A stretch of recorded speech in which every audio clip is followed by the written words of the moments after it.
Onks hyvä meno? Meillä on hyvä meno. I know you know Lino. Kuutar tarttuu sinun energioihisi. Olet nyt Pandorassa.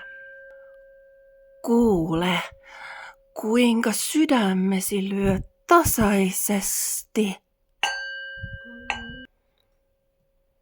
Se etenee väreilyllään. Ja tunnet yhteyden maaemon kanssa.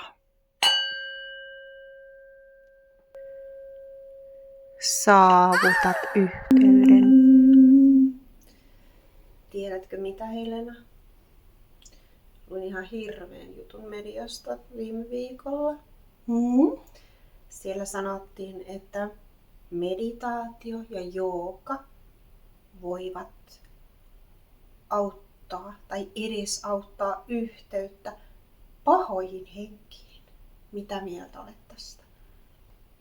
No kyllä minä ainakin yritän ihan yhteyttä tuohon Haniin. Niin. Minä tietenkin hantsilin, että en minä todellakaan niinkään pahoihin henkiin usko. Om. Vai et usko?